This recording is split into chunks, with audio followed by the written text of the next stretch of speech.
The Boruto time skip is gonna be bad. Now I know a lot of fans are super hyped for the time skip, and that includes me, but I can't help but notice all of the loose ends at the end of part 1.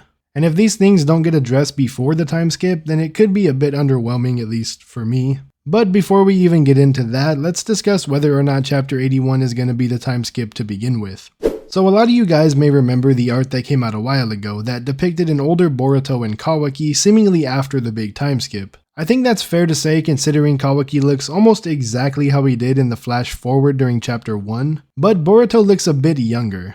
This could be and probably is just an inconsistency with the art. I do think that Ikimoto has vastly improved over the years and kinda changed his art style to more match Kishimoto's and stay true to the Naruto art style. But yeah, I do 100% think that this is supposed to be time skip Kawaki and Boruto despite what some people believe. And recently we also got some art showing an older Sarada. And Kamui thinks that this is Sarada like a year into the future. I don't really agree with that. I do think that this is Sarada like 2 to 3 years after the events of chapter 80. And we talked about this on our podcast, which you should check out by the way. But yeah, I think this is a few years into the future. It's at least as far into the future as the art that we got for Boruto and Kawaki. And if you've seen this art for Sarada, you probably also noticed the name, Boruto 2 Blue Vortex, which is seemingly the name of Boruto Part 2. We also got a further translation of this where it reads starting next issue, start of serialization. Starting next issue means that it's starting the next time they distribute something, which is probably chapter 81. And serialization basically means to transfer something into data, so probably referring to it being put on like digital or like Viz or something.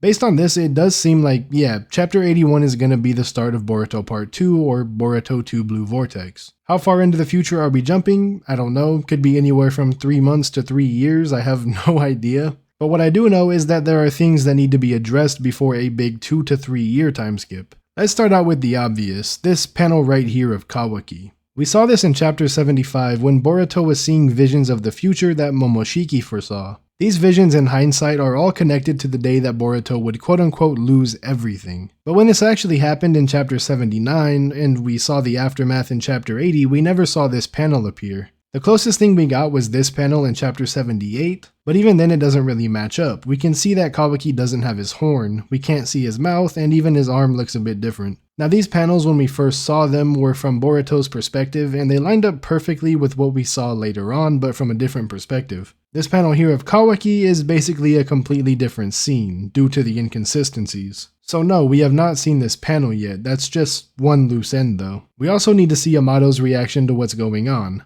Is Amato affected by the omnipotence? If so, what's his reaction to Kawaki who is actually Boruto? Going rogue? If not, then what are his thoughts on them switching places? Like, we need to hear what Amato has to say about this, and what his reaction will be to this information, whether he's affected by Ada's omnipotence or not.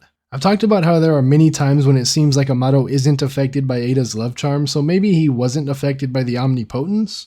Maybe he's an Otsutsuki or has a link to the Otsutsuki somehow? These are all things that should be shown to us before a big 2 to 3 year gap in the story. And I don't want flashbacks to show us this information. I think it would be much better suited to just show us this before the time skip. Another person we need to see before the time skip is Himawari. Is she affected by Ada's omnipotence? I mean, Damon seems to think that she's different from everyone else for some reason.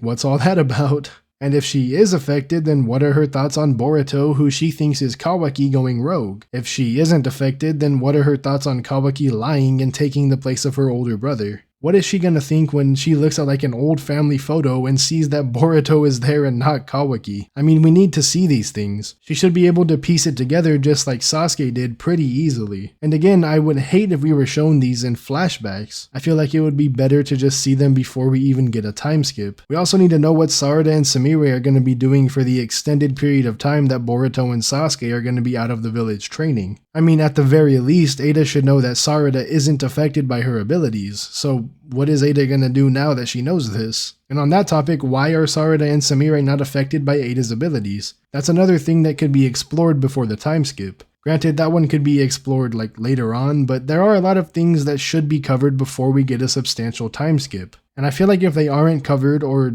just covered in flashbacks or pieces of dialogue later on, then it will make it feel like the time skip was a bit rushed. I mean, before Naruto's time skip, every plot point was tied up perfectly and we were set up for what's to come with Sasuke leaving the village with Orochimaru and Naruto leaving with Jiraiya. This feels kinda the same with Boruto and Sasuke, but there are much more things that need to be covered before we get to that point. So to conclude this video really quick, from what we've got, it does seem like the time skip is happening in chapter 81. And if this is the case, then I feel like it would be rushed and we could easily have gotten like 3 to 4 more chapters to wrap some things up before Boruto left the village. There is still a chance that we do get that in some way, shape, or form, but it'll most likely be in flashbacks or pieces of dialogue in part 2, and I feel like that's just kind of a lazy way to wrap up these plot points. Either way though, I think that if the time skip does happen next chapter, that it'll still be fine and work just fine, but it just isn't the way that I thought it would go, or the way that I feel it should have gone. But no matter what, I'm just as hyped as you guys, and I hope that Boruto Part 2 is really good. Well, that's it for this video. I hope you guys enjoyed. If you did, then make sure to leave a like and consider subscribing. Also, check out some other videos on the channel. Got a pretty big back catalog at this point full of Naruto and Boruto content, as well as some other anime mixed in between if you're into them. And if you really enjoy the content and want to support the channel further, make sure to look into the channel membership to get extra perks, content, badges, and emotes. Also, check out my podcast channel. I may be live over there right now if you want to ask me or my fellow hosts any questions. But yeah, thanks for watching. As always, Trippy out. Peace.